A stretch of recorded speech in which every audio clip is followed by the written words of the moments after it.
Car dealers make roughly 50% of their profit from service departments and add-ons, not from selling you the car. But here's what'll blow your mind. They're betting your emotional attachment to which engine sounds like freedom is worth more than the actual profit margin on the vehicle itself. That's why what Stellantis just said about V8s changes everything about how the industry reads what you actually want. Hashtag.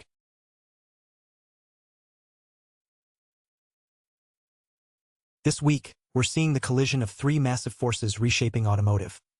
Consumer nostalgia pushing back hard against the EV transition, manufacturers realizing affordability is the real battleground for electric dominance, and legacy automakers scrambling to prove they still understand what buyers emotionally need. From pickup trucks to Chinese EVs to Citroën resurrecting icons, the message is clear: size, efficiency, and price matter more than ever. Let's break it down. Hashtag.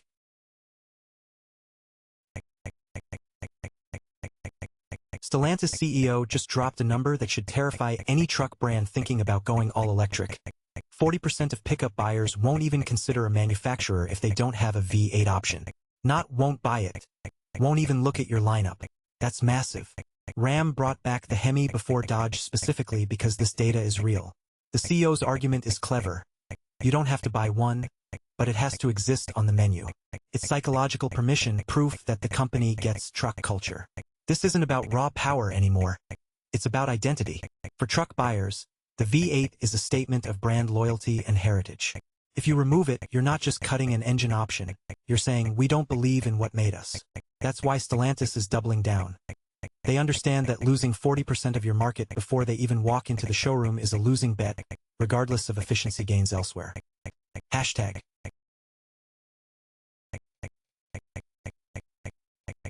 VW is refreshing the Taos for 2027, and this is their shot at keeping the compact SUV segment competitive while the market shifts. The Taos sits in a sweet spot, smaller than a full-size SUV, affordable and practical for families who don't need massive cargo space. For 2027, expect updated styling, new powertrain options, likely including a plug-in hybrid variant, and improved tech to match what competitors like the Honda CR-V and Toyota RAV4 are offering. The real story here is that VW is not abandoning the ICE segment. They're protecting it while carefully rolling out electric options. Pricing will likely stay in the mid-$20K range for base models, making it accessible. This refresh matters because it shows VW isn't betting everything on EVs tomorrow. They're hedging their bets on what people actually buy today. Hashtag.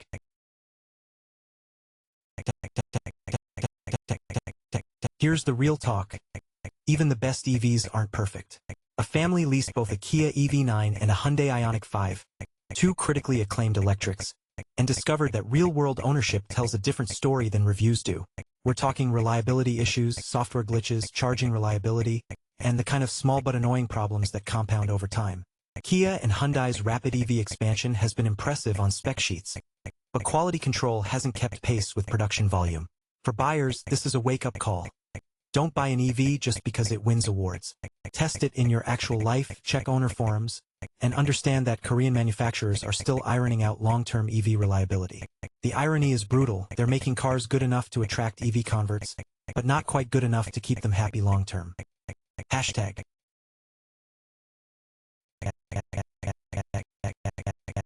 VinFast broke ground on a North Carolina factory in 2023 with major state incentives, then built essentially nothing.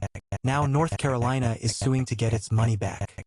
This is a cautionary tale about EV hype meeting reality. VinFast promised jobs, tax revenue, and manufacturing presence in the U.S. Instead, they hit cash flow problems, scaling issues, and couldn't execute on their U.S. expansion.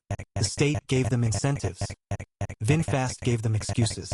For car buyers, this matters because it signals which EV startups have real staying power and which are running on fumes. VinFast vehicles exist, but the company's credibility as a long-term manufacturer just took a massive hit. When you're buying an EV from a newer brand, you need to ask, can they survive? Because warranty claims mean nothing if the company goes under. Hashtag.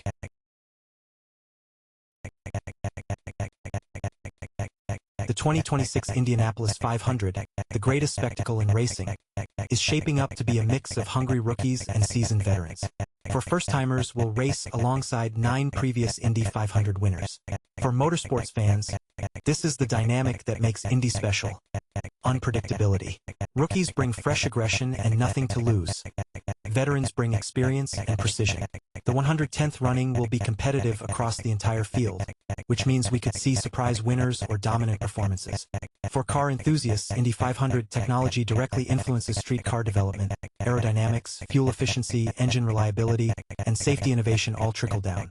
This year's race will push those boundaries again, which eventually makes your daily driver better. Hashtag. Tesla Cybercab has officially been certified at 165 Wh/me, making it the most efficient EV ever produced, by a massive margin. The next most efficient EV, the Lucid Air Pure, uses 28% more energy per mile. This is a real, certified number, not marketing fluff. How? Weight, aerodynamics, and minimalist design. The Cybercab is tiny, two-seat, and obsessively optimized for efficiency. But here's the asterisk. It's also not really a car for everyone. It's a purpose-built robotaxi concept that sacrifices practicality for efficiency. For EV buyers, this proves something important. Efficiency is a design choice, not a physics wall. If Tesla can achieve 165 Wh/me, why can't other EVs? The answer is complexity. More seats, more comfort, more features equals more weight. The Cybercab shows what's theoretically possible. It doesn't mean your next EV needs to be a two-seater to be efficient. Hashtag.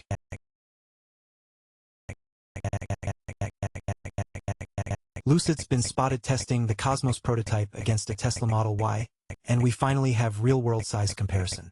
The Cosmos is Lucid's answer to the Model Y, a mid-size EV SUV aimed at the mass market, not just luxury buyers. Full public reveal is coming this summer, with production in late 2026. This matters because Lucid's survival depends on reaching affordable buyers. The Air sedan is gorgeous but expensive. The Cosmos is their shot at volume sales. If they can hit pricing targets and match Tesla's practicality, they've got a fighting chance.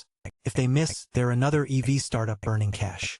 For enthusiasts, Lucid's design language is genuinely distinctive. Watching them apply it to an SUV will be interesting. Hashtag.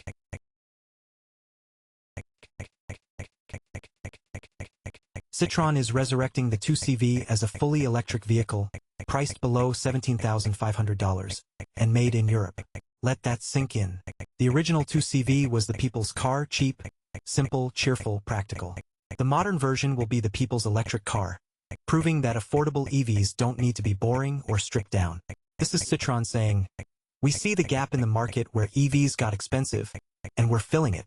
For car buyers, this is a lifeline. EVs under $20,000 are rare outside China. A European-built, sub-$17.5K EV with Citroën's quirky charm could actually shift how people think about going electric. It's not cutting edge. It's accessible. That's the real revolution happening right now. Hashtag.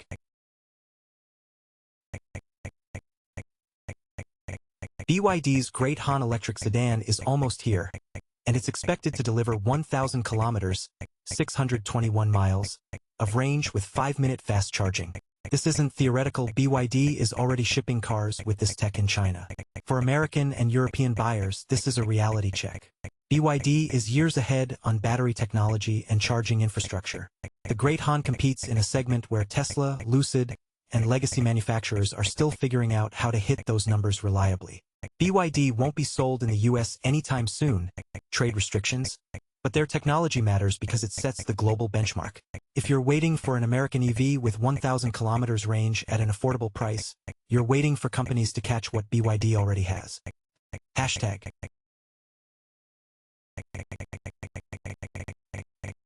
Tesla is moving away from one-time FSD purchases in Europe and switching to monthly subscriptions. Only 2 European countries have approved FSD, supervised, so far, which means most European buyers can't even use it yet. For Tesla owners, this is a shift from ownership to rental. You don't buy FSD, you rent access to it monthly. It changes the value proposition. For potential buyers outside those 2 approved countries, FSD becomes a feature you literally can't have, even if you pay. This matters because it shows Tesla's strategy.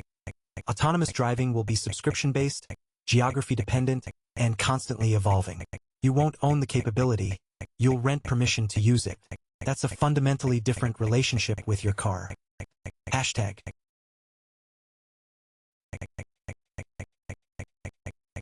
Bentley's fourth-generation Continental GTS adds sportiness to an already impressive platform. This isn't about raw speed. It's about effortless performance wrapped in luxury. The S variant tightens the suspension, adds aggressive styling, and delivers weekend escape energy.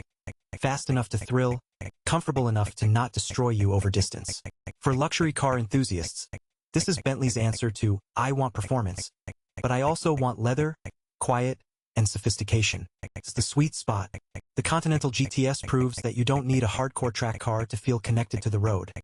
Sometimes you just need the right balance.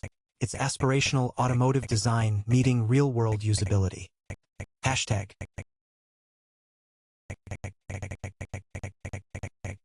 Nissan is expanding NISMO performance centers globally. These are basically OEM-supported speed shops where you can get parts, tuning, and expertise to keep your Nissan performing at peak. This matters more than it sounds. For years, if you wanted to modify a Nissan properly, you were either going to independent shops or risky online forums. Now Nissan is saying, here's our official way to do it. It's a signal that Nissan hasn't abandoned the performance enthusiast market. You can actually buy legitimate NISMO upgrades, get professional installation, and keep your warranty intact, mostly. For Nissan fans, this is validation. The company still cares about making cars that enthusiasts want to modify and drive hard. Hashtag.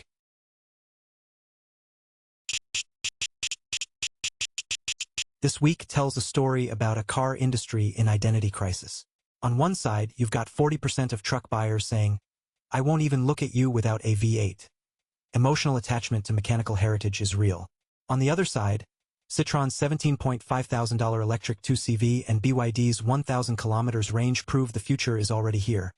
It's just not evenly distributed. Kia and Hyundai are discovering that racing to build the most EVs doesn't matter if quality control lags. Lucid and VinFast are showing us which EV startups have real runway and which are running on fumes. And Tesla? They're building the most efficient EV ever while moving autonomous driving from ownership to subscription. The thread connecting all this back to our opening fact about car dealers. Dealers don't make money selling cars anymore. They make money on service, add-ons, and long-term relationships. The industry shift to EVs, subscriptions, and affordable entry-level vehicles is killing their business model. That's the real story. Hashtag.